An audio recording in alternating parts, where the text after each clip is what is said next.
specific objectives for Yes, I do. Rob? Yes. And then I will actually, before you do that, I will read what you said to me about family history. Aline said, "My family all were socialized to believe Balzac's statement that behind every great fortune lies a great crime.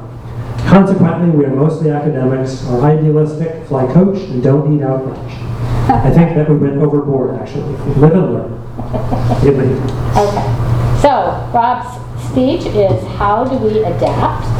It's 5 to 7 minutes. I'm assuming it's out of the manual.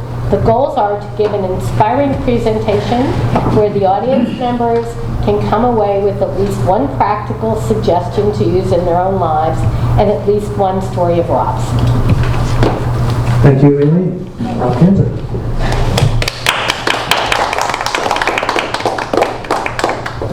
We might say that this speech is not out of the manual. We might say it's out of my mind.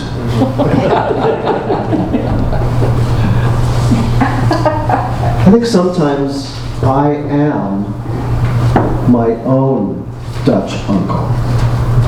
You've heard that expression, we are our own worst enemy. How many people have heard that expression? Yeah.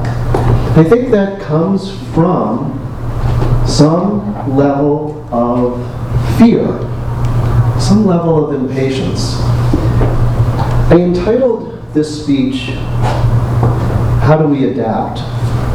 based on the small question of what do we do when Robert's not feeling well and at the last minute we have to get a substitution.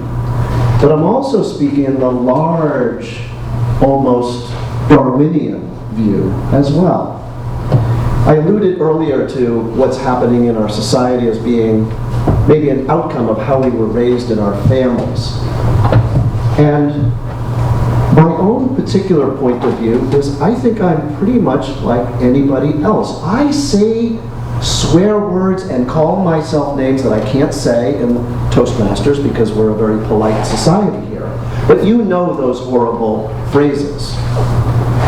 Why do we do that? And can we imagine living in a world where instead of when a person makes a mistake, like when I make a mistake, instead of saying, "You fill in the blank," imagine a different world. And I'm going to tell you a story right now and see if you can see how this might help us, not only for the individual to adapt, but when the individual uses this technique, what it would mean for the whole world. I've come home from a beautiful day. I'm really excited that I am going to open a can of beans. Now there's two reasons for this. The first is we have a brand new can opener that's the kind that opens it so you can't cut yourself on the edge of the can. I don't know why it took us so long to invent this can opener, but we've arrived in the 21st century.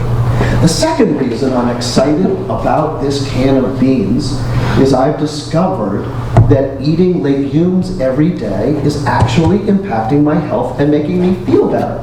Now, many of you know I'm kind of a health nut. I'm very public, giving too much information about what's going on inside my body. I can't help it. I'm enthusiastic that everybody in our society should enjoy good health.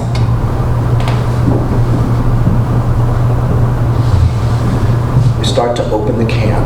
I'm in anticipation of how delicious it's going to be. Now, unbeknownst to me, the drawer is open by the counter. And the can opener is going around and around. And I say to myself, what the hell? And then the beans spill all over the forks and the knives and fill up with the goop that spreads over the 16 different beautifully designed layers of keeping the... And instead of saying, and I start to say, isn't it amazing how beans can spread? I love legumes.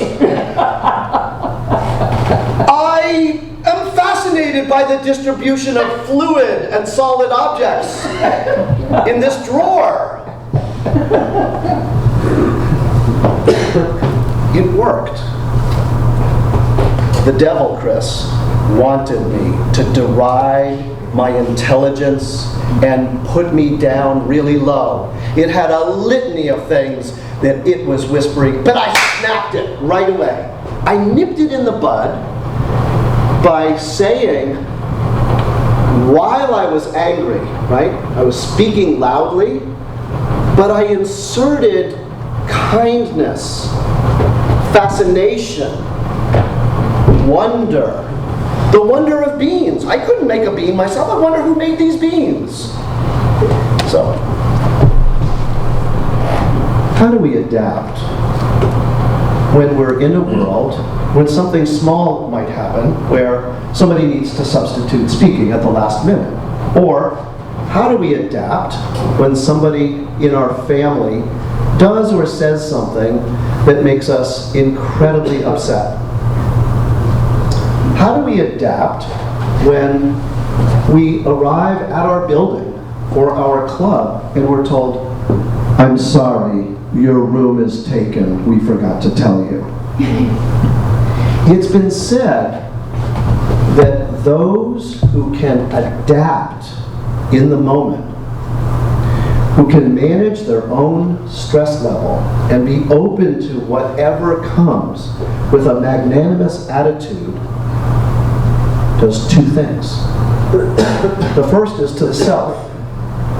With magnanimous attitude and silliness and humor, we lower our blood pressure. We increase our immune system. When we lower our blood pressure and increase our immune system, we're less susceptible to disease. When we're less susceptible to disease, our society doesn't have to pay for us when we're in the hospital. It's been said by many ancient wise people and modern wise people, let the change begin with me. So one technique among many techniques, right? There's exercise, there's diet, there's meditation. One technique is when you have the impulse to say something really, really mean to yourself or to somebody else, immediately take that energy and just say, "I'm so fascinated. That's really interesting what you're saying. Isn't speech amazing?" Or anything that gets you away from the devil that wants to bring you down. At first, the devil, like the critics on the path, will say, "You don't know anything. You should be arguing with this person. This person dissed you." But after 3, 4, 5, 6 seconds, when I was in the kitchen, now, to be sure, the mess still had to be cleaned up. Absolutely. That part doesn't go away. But you know what did happen instead of me getting high blood pressure and stress? Is I got to tell this story to my sweetheart. And do you know what happened when I told the story? The same thing that happened here. She cracked up laughing. She couldn't stop laughing for about 30 seconds. And laughter, as we all know, is fantastic medicine. In fact, Norman Cousins cured himself of cancer by watching funny films and laughing out loud. So whatever you want in your life, you can adapt. You've been given the gift of language, the gift of thinking, and the gift of community. I invite you to tell your own stories about how you adapted. Mr. Toastmaster.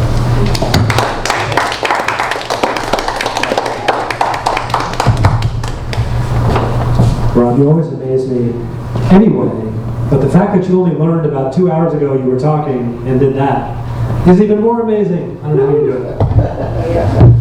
I adapt. You adapt. So next up is Chris Bassett for Table Topics, and let me read what he said. And I love this one. He said, I wish everyone was like this. He said, almost everyone on my mom's side of the family